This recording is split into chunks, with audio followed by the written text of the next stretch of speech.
Hello, my name is C. William Harper, and welcome to Purpose-Directed Success. I'm going to talk to you about a self-test today, and that test is about your leadership skills and abilities.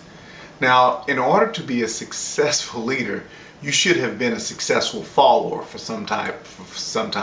And the purpose is so you to know how your leaders feel and what type of followers that it takes for them to be successful, so you could be one, which will prompt you to be a good leader or give you the fundamentals. Now, things that a successful leader has, and by the way, this is not an exhaustive list by any means, but I can tell you what's really worked for me well over the years, okay? One thing that a successful leader does is he has a vision, or he has an understanding of the big picture. Guys, if you can't communicate the big picture to the people that you work around or who you're leading, you're not going to be a leader for long. You need to be able to simplify. You need to be able to take things that are real complicated and real this and real that and break it down into nuggets, and they say, okay, I got it. Guys, that's a big deal, and you cannot play that down. And if you're not one of those types of people, you need to try to consider hanging around those types of people and to see what they do and how they process things.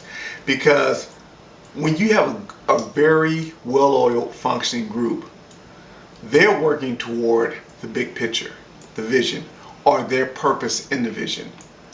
A lot of people are selfish and won't do that, but your good people, your good team players, the people that grow, are the ones that understand the vision and their part in it. The second thing you want to be able to do is set goals. Now, there are long-term goals, short-term goals, but they're goals. Now, what our team does when we set goals, we use a model called the S-SMART. The S-SMART, quite simply, is make the goal specific. You're very specific about your goal. Make it very simplistic, so there's no guesswork of what's going on.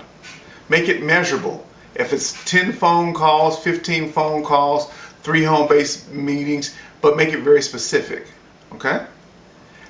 After that, you make it actionable. Actionable means that there's no doubts of how you go about doing the goal or implementing the goal. It's very, it's easy for you to kind of do it and you understand it. The other one is make it reasonable, and the reasonable one is the funnest one to me, because reasonable is not, okay, I'm going to do $1 million this week, and last week we did 3.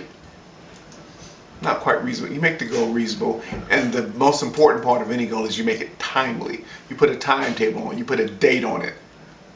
I can go into goals a little more, but that's what our team uses, and it helps us to reach our goals.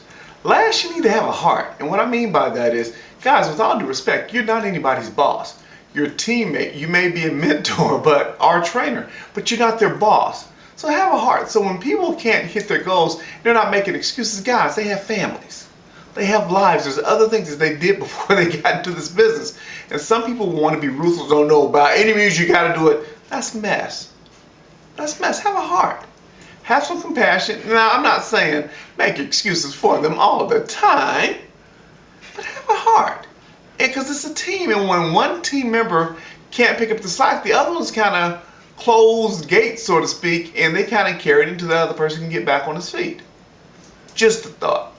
Nonetheless, if you found this useful for you, please share it. If you know somebody that needs to hear it, get it to them, not now, but right now.